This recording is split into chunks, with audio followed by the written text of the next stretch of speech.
Writing your first memoir is a big, big deal. And yet I find so many people I work with are really nervous to share what they're doing with their friends and family.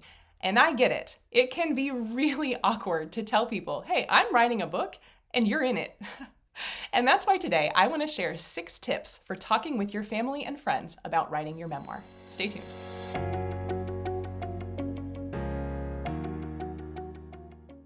Most memoirs don't stall because of lack of time. Most memoirs stall because of lack of clarity. And that's why I put together the Memoir Method Checklist. The idea here is to give you every single step in the process, not because that makes it easy, of course not, but because no project is ever completed until you know what the steps in the process actually are. You can download it free at pageandpodium.com/checklist.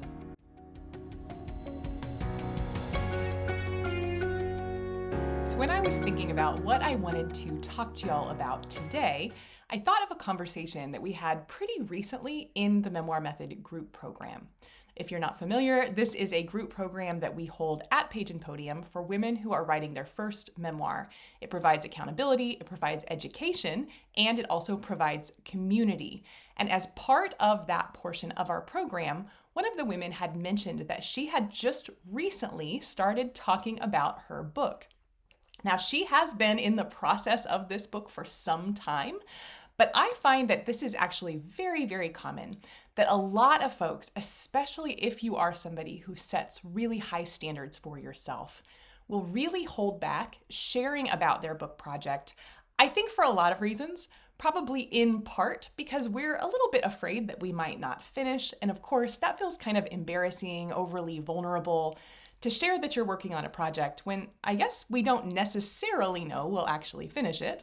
Now, I don't know that we should be leaning into that fear. I am of the opinion that if you want to finish the book, if you can find the joy in it, if you can get the support you need, there really is no reason you can't finish it. But I also get that fear. The other piece that I think comes in though, and the piece that I really want to focus in on today, is that there is something kind of scary about approaching people who you are writing about at the moment and telling them that you're doing that.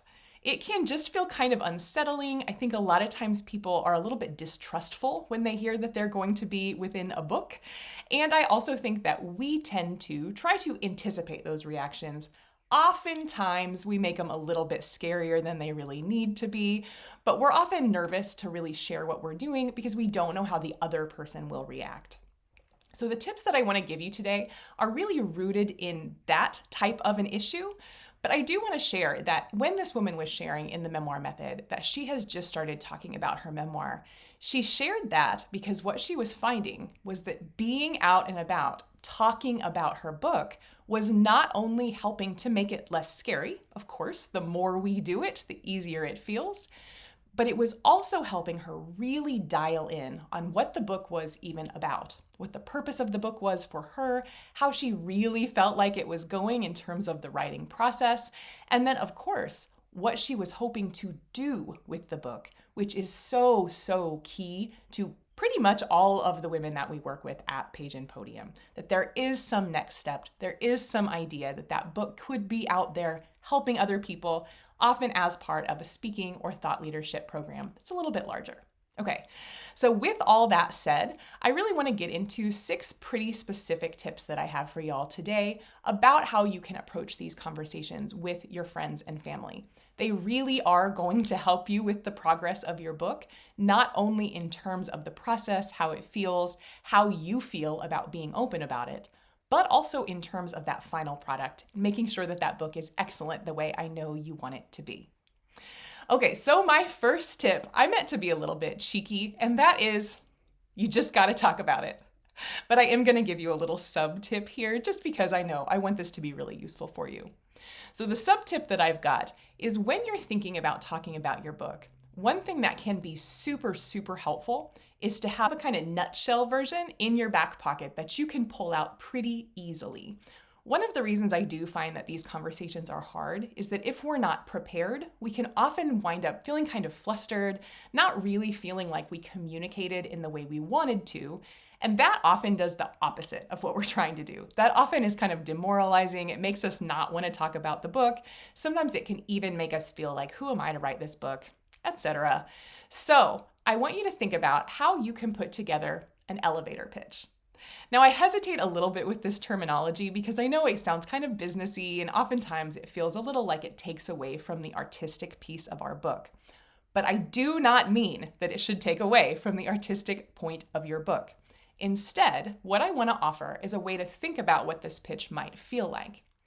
Now, in the Memoir Method group program, the beginning development portion of the program is laid out as a step-by-step, on-demand, access at your own pace type of module.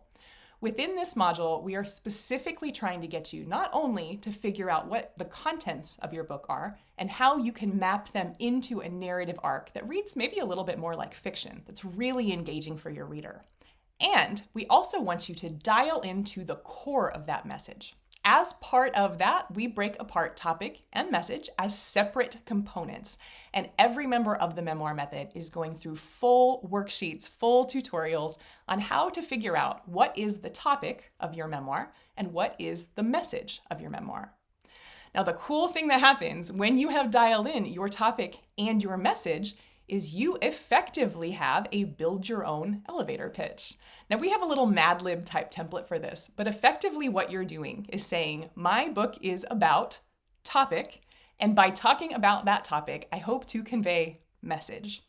Now, of course, the hardest part of this is figuring out what your actual topic, what your actual message is. But once you've got those two, even in rough enough shape that you feel maybe 80% sure that that's what they are, you can really start sharing that elevator pitch. And one thing that will happen is that that pitch will get much, much clearer. Now, that's what the woman that had shared recently was talking about, that she felt like as she was sharing the topic, but especially the message as part of this elevator pitch, the message started getting much, much easier, much, much clearer. She was able to use fewer words. She was able to target more cleanly what she was exactly trying to say. And that is gold. When you have that really solid sense of being grounded in your topic, grounded in your message, it really helps you move forward.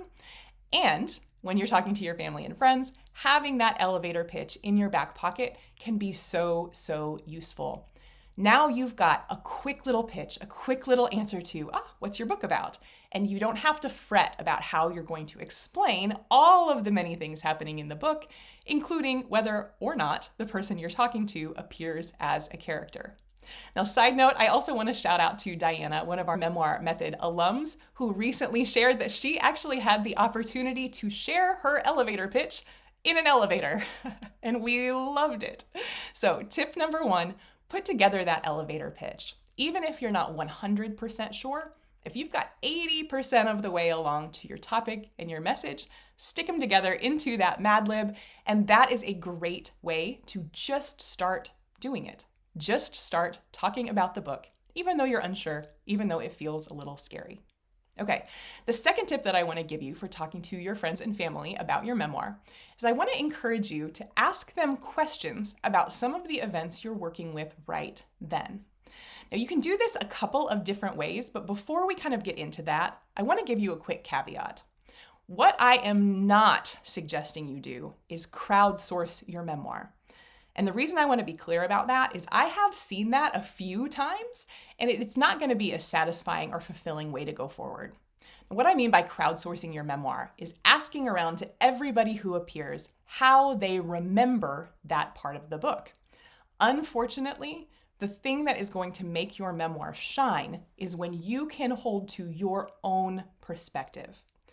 But as this tip says, when you ask your friends and family about these events that you're writing about, you sometimes will find that your memory is jogged a bit, and even more to the point, as you talk through these events, you're able to get kind of a read on how other folks saw it. That isn't necessarily going to translate directly into your reader connection, but oftentimes you are getting data about whether the events that you have chosen stood out to the person, how they understood what was happening, how they would think about that event in terms of how they know you now and in terms of how they knew you then, if they did. So as you are asking these questions, we really are not trying to fact check as much as we're trying to kind of look for alignment, gain some information, be really curious.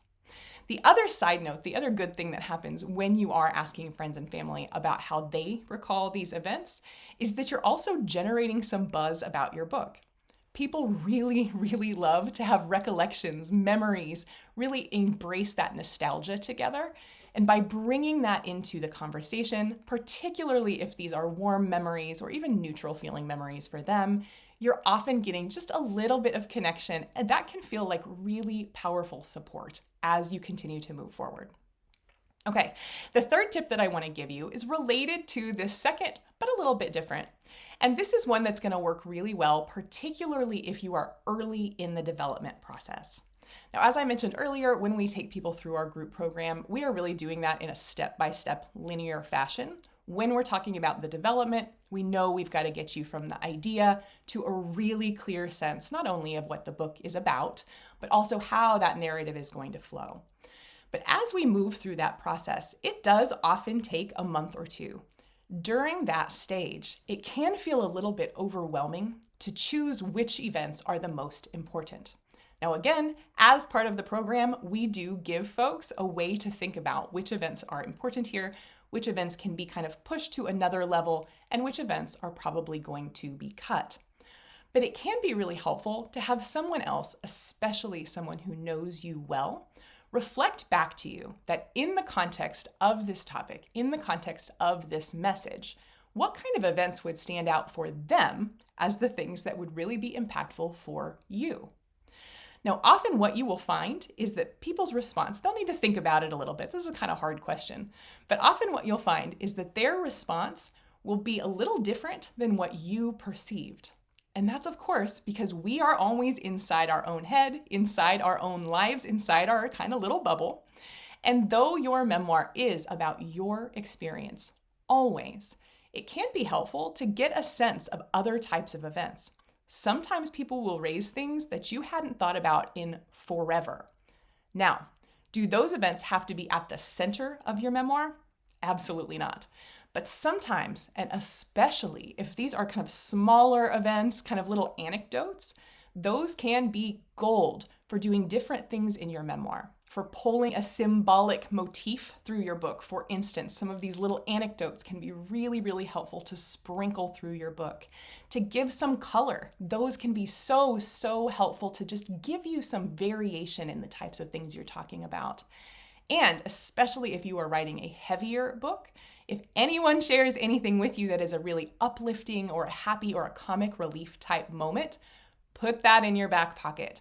These types of things are often really difficult for you to identify when you're in the soup of the trauma. So anytime you're getting things that feel a little different than what you would have thought, you don't have to include them, but they can be something you think about. And again, just as with these other two tips I went over before, you are also getting that exposure to just talking about this thing that's difficult to talk about. You're making a connection over this project that's going to help with accountability, and you're pulling your community into your project. Accountability, but also that's great when we get down the road to marketing and promotion. So we do want to be talking about this, and one helpful way is to ask folks when they think of your topic and message, what are the events that they would assume are in your book? What are the events that they would assume shaped your perspective on this issue? Okay, the fourth tip that I want to give you, this one is going to be from later down the line, but one thing that I find many of my clients like to do is share passages from their book with people who are relevant to those passages.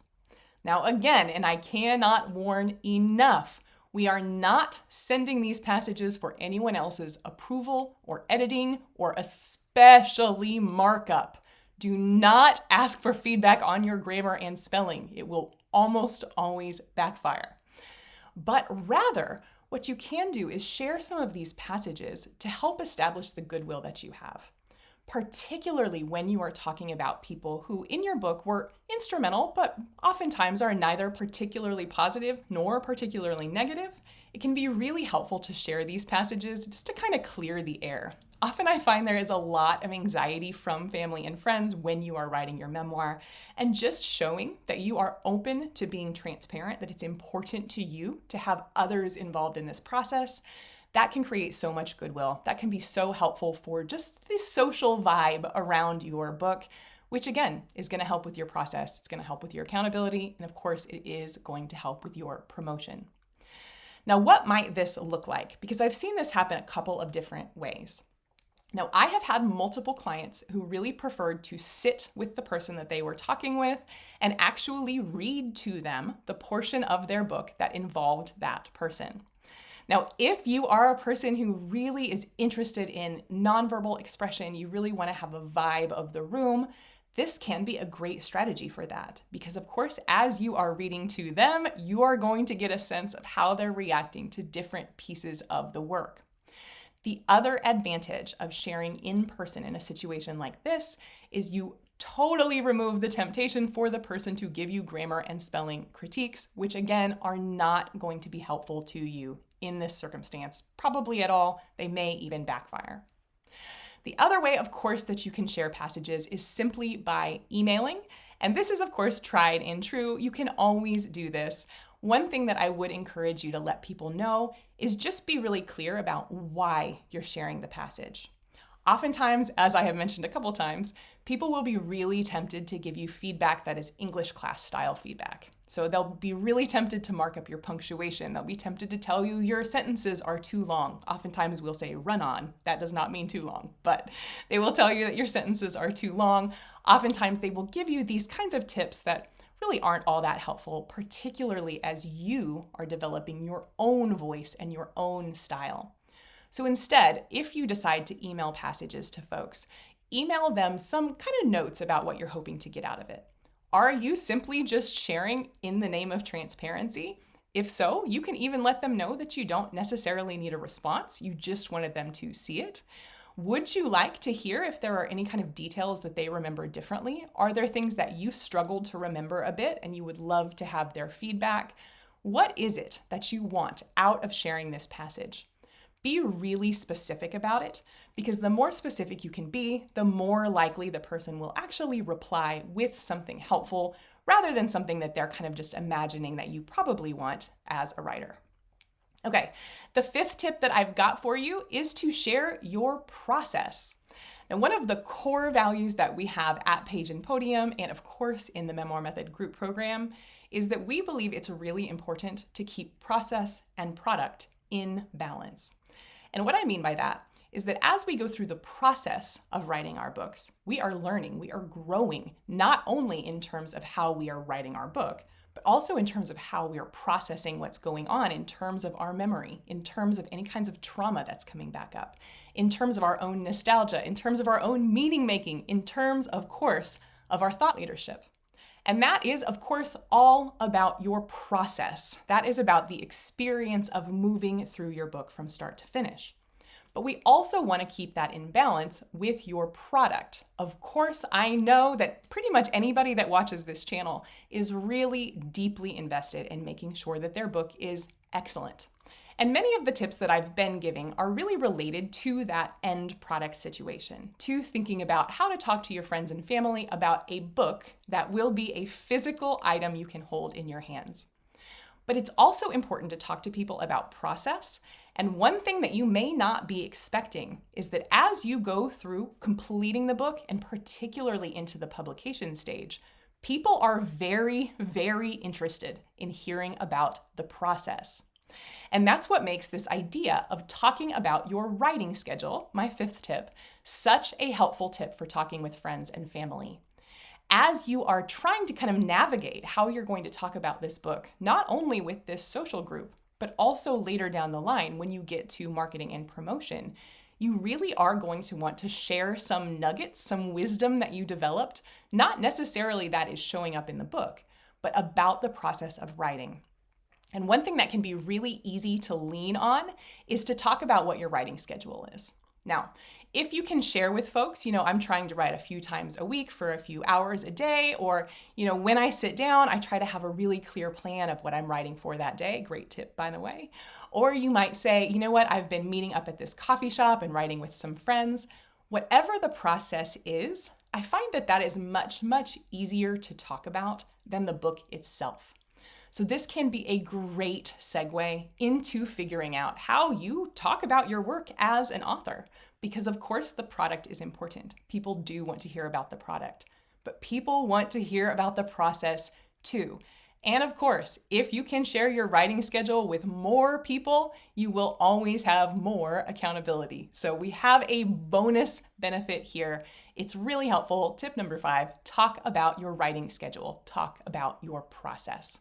Okay, the final tip that I want to share about talking about your memoir to friends and family is something that I really want you to reserve for closer friends and family. So this is something that I would share with my spouse, but not many other people out there. And it is something you want to kind of keep in your close range, your close friendship circle. This tip is about sharing what you're learning about the meaning of the events you're writing about. And one of the things that is it can be so jarring, but it's also so rewarding about working on memoir, is that as you go through this process, you will make brand new discoveries about some of these events that you have gone over and over and over in your head about for oftentimes years, even decades. And the reason is, writing a memoir about a single topic, as we are doing, will help you to see the connections between the steps along that chain. Oftentimes, they're more complex and deeper than you first assumed. So what do I mean by this? So I think you all know I'm working on a memoir right now about my process of leaving academia to found this publishing company, Podium.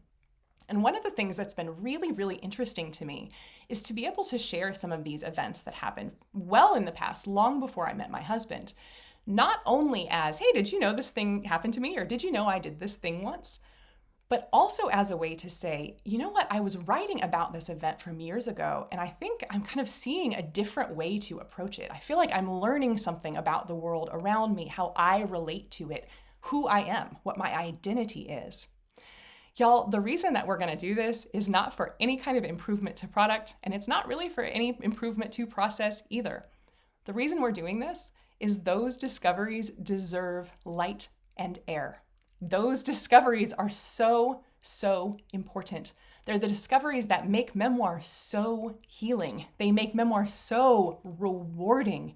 And when we can really share these discoveries, we are not only going closer to this person that we love, who we really want to know everything about. We want them to know everything about us too.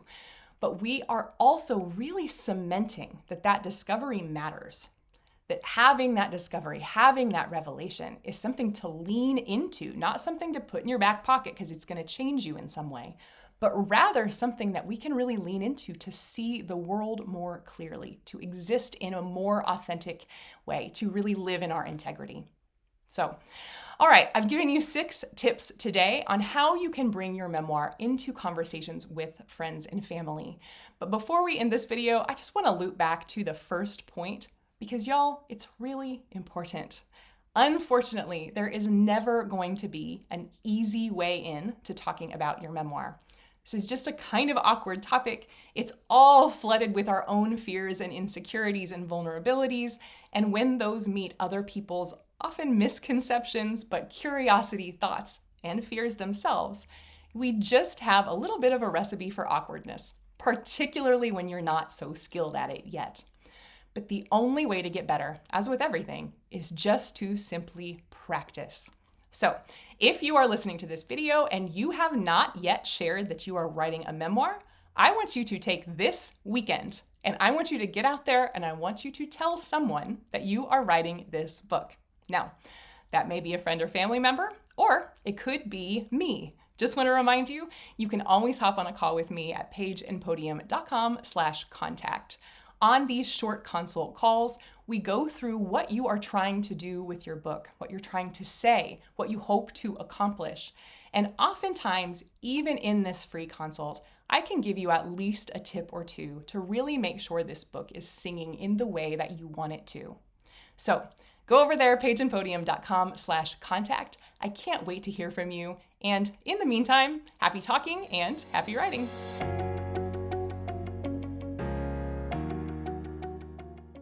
If you've been working on your memoir for a while, but you're not making the progress you want to make, I want to offer you something really practical. The Memoir Method checklist is going to lay out every single step in the process from idea to finished book. And I know what you're thinking, a checklist?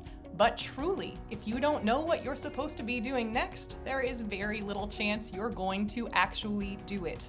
So this checklist will guide your way through not only making a plan, but then executing the plan all the way through holding that book in your hands.